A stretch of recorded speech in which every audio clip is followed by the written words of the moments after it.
Once you've put together your project and you've got your task in there, you've set up your relationships and so forth, your next step might be putting in or applying resources. Now, resources are either people or things that you apply to a task in order to get it done.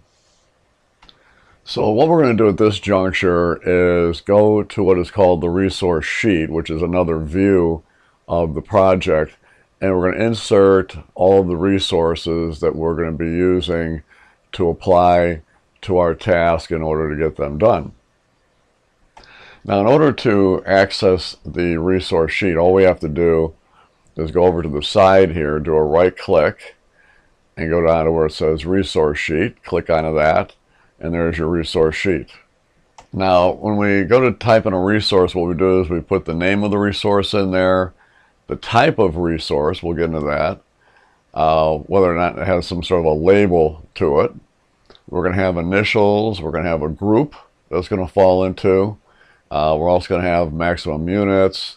We're going to talk about the standard rate, the overtime rate, cost use, how it's going to accrue the cost, and then what calendar is that particular resource using. Now I'm going to go ahead and enter in all of my resources that we consider to be work type resources or human type resources. So through the magic of video, voila. And there we go with our humans, our human resources. Now, you'll notice what we've done here. We've got their name, obviously, so we can reference them. We have the type of resource they are. Now, we've got three different kinds of resources. We have both, we have the work, we have the material, and the cost. I'm going to go over what each of those are, but for right now, the work type resource would be a human. All right. We would have initials that we use, and this, usually you put the initials in there because later on you're going to have different reports, and some of the reports will have the initials that you want to see of the resource. That's all that is. The group is what group you feel it falls into. You might later on want to run a number of different views of this, displaying certain kinds of information, and by seeing it as a group, where each of these resources falls into, it just makes it easier to get subtotals on each of those. Now, the maximum units is the amount of that resource that we want to apply when we just go ahead and apply the resource. So if I apply, let's say, clutch cargo to a particular task, it's going to default at 100%, which means that if I apply clutch to a one-day task that's, let's say, 8 hours long, then technically he's going to be applied to work all 8 hours at 50%, at 100%. If I were to put him here in as 50% and apply clutch on a one-day task, he'll only get 4 hours of work. Now, when we go to apply clutch to a particular task, we can apply whatever percentage we want at that time. So my thought is I would rather just leave it at 100% here, and if at some point there might be a particular task where clutch can only give me maybe half of his time, then I'll apply him, let's say, at 50%.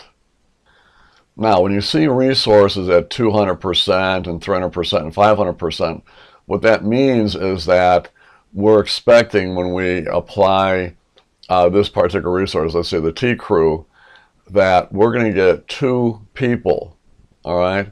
And therefore, the max that we can have is 200%, which means, this is what this means, is that when I go and apply T crew to a particular task, and then I go and apply T crew to another task that's happening at the same time, I'm not going to experience what they call over-allocation, which means I'm trying to use the same person in 2 different tasks at the same time.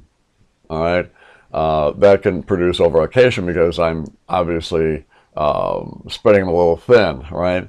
But because I've got this set at 200%, I'll be able to go and put a crew of 2, one of them on one task at 100%, and then another task let's say it's happening at the same time at 100%, and not get that over allocation because I've actually got 2 different people. See, so the whole idea of this T crew of 2 or the team of 3 or whatever we've got, we even have a team of 5 here. Okay, that means that I don't specifically know who they are. I just know it's somebody from that group. And for instance, on this one here, I would be able to apply them up to 5 times, like up to 500% on a particular task, which means that I've got like 5 people. But my whole point is that it gives me the flexibility of applying that resource to more than one area or task that's maybe happening at the same time or overlapping or whatever. You'll see when we go to do this, applying the resources later on. Now the standard rate is what they're getting paid per hour. Now you could have that as an hourly. It could be a daily rate. It could be a weekly rate. It could be a minute rate as far as that matters. No matter what it is, it'll actually do the calculation. So if, let's say, I apply clutch to a 1-day task, which happens to be 8 hours, then clutch is going to get paid $1,600. The overtime rate would apply to clutch's hours that exceed 40 over a given week. So if I've applied clutch to a number of different tasks that happen over a course of a week, let's say, any number of hours beyond 40 then would get the overtime rate that you see here.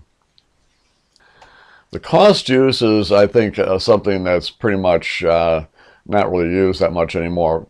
The problem, or let me just say what it is. The cost use is something where when you, let's say, use clutch on a particular task, for, the first time around, he's going to get not only his hourly rate, but also a one-time fee of whatever that cost use is.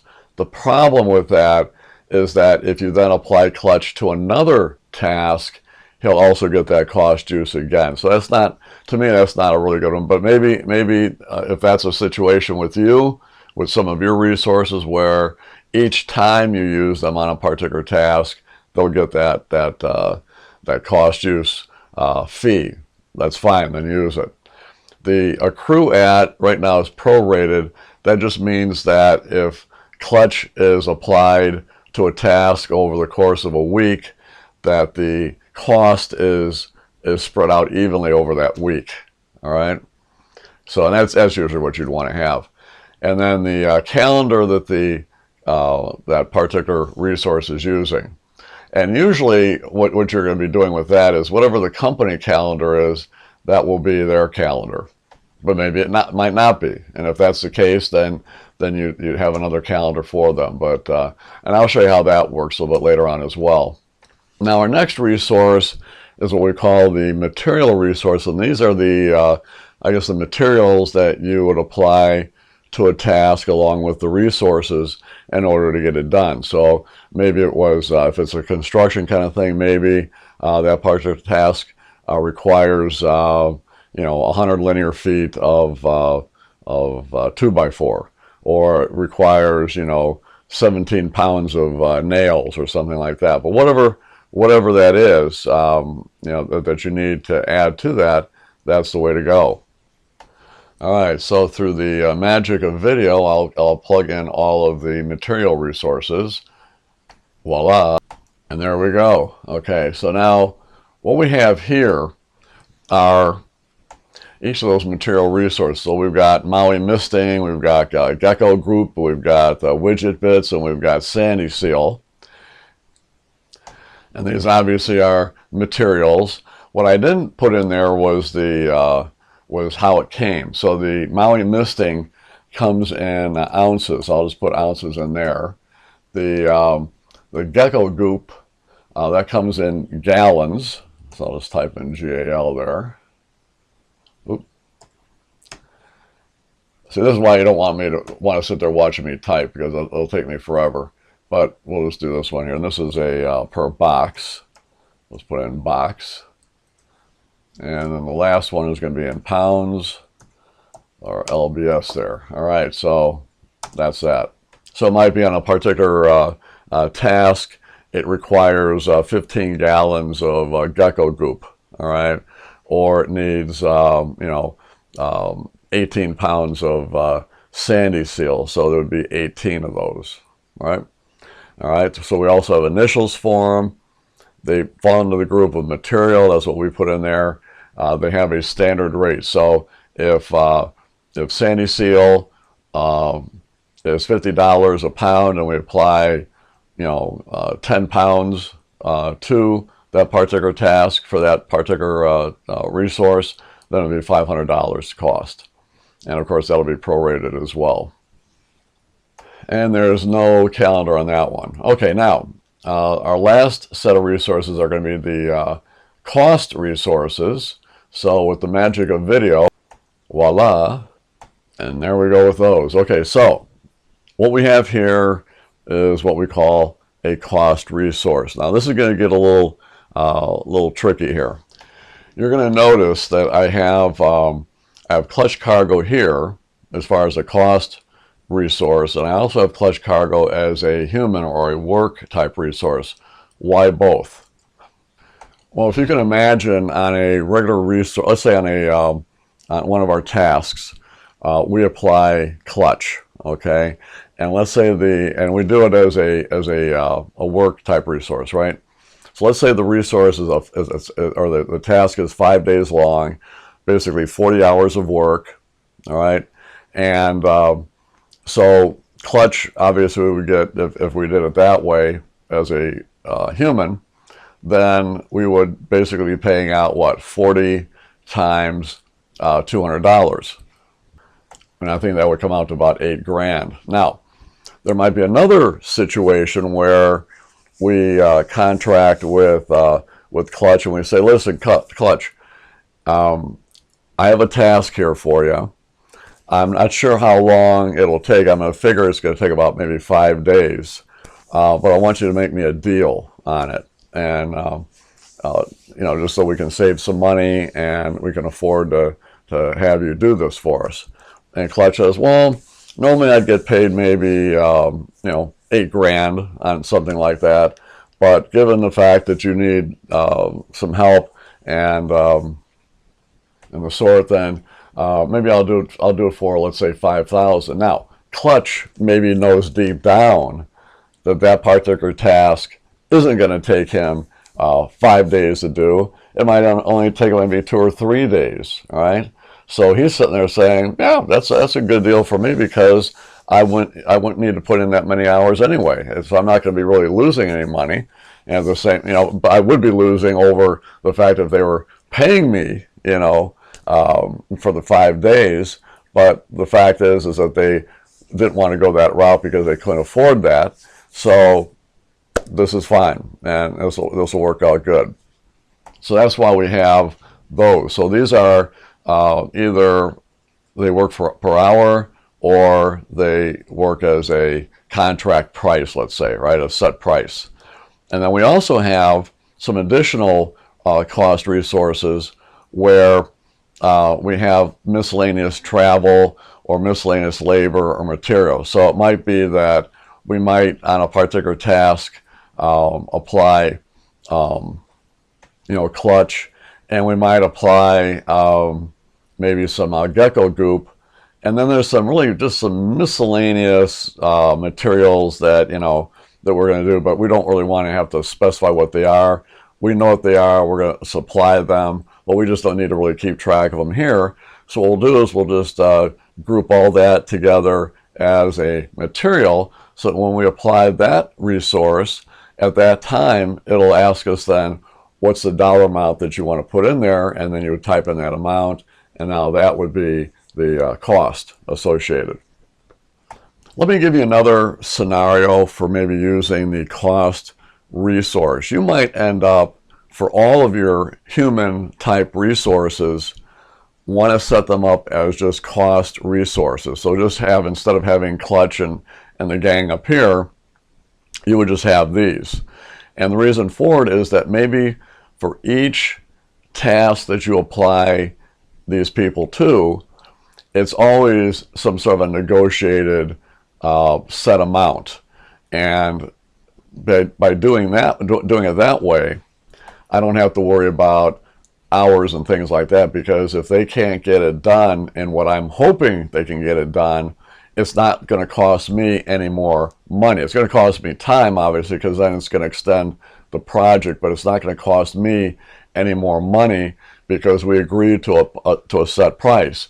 And if they couldn't, let's say if the Clutch couldn't get the task done in 5 days like I had scheduled, and ends up costing, or taking them, 8 days to do it, well, it's not going to cost me any more money, but again, it will cost me more as far as pushing my project, termination date or the end date further out, right? And another thing too, it might be that you don't have a dollar amount, hourly rate or whatever for any of your resources. Now, of course, the materials, that's going to be a different thing. But let's just say that for any of the projects that you do, maybe you're just using internal people, you don't really have any type of a cost associated with that. It's just that you want to keep track of, just who they are and who you're applying to your tasks.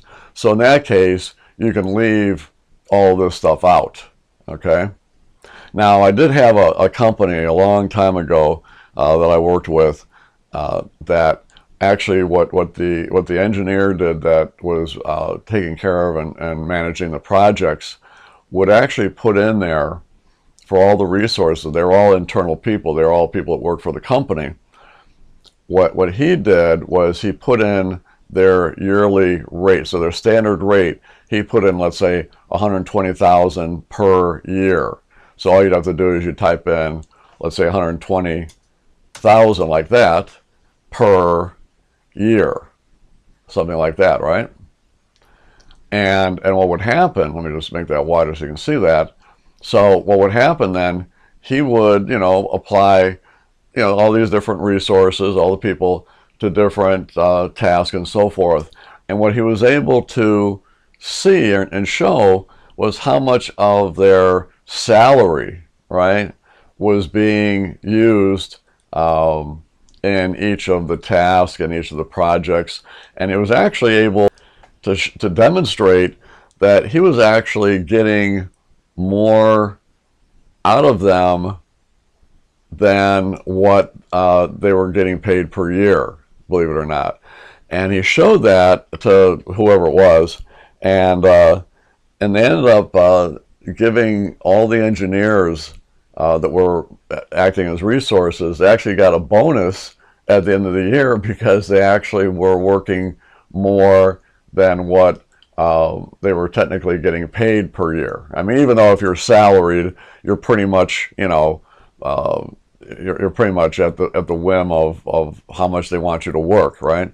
But it was just kind of interesting that he did that. So anyway, so keep that in mind. So if you want to do that, do that, If not, you don't have to put anything in there at all. I'm just going to go and hit undo here a couple times. There we go. Okay. So that's about it. So that should give you an idea of how we set up the resources. Oh, and by the way, keep in mind that our all of our resources, all our humans, have a particular calendar that they're going by. And that, in this case, is the company calendar. So that's going to mean that when you're applying resources to the tasks, and those tasks are happening over weekends, let's say, or they're going over holidays and stuff like that, those resources are going to be working those same days. So we're not going to have any mismatch and all that, all right, with this. So that's all. But that's all we need to know for now. Appreciate you watching the video. Hopefully this helps you in putting together your own resource sheet. And the next video we'll be talking about applying these guys. So Appreciate you watching. Take care.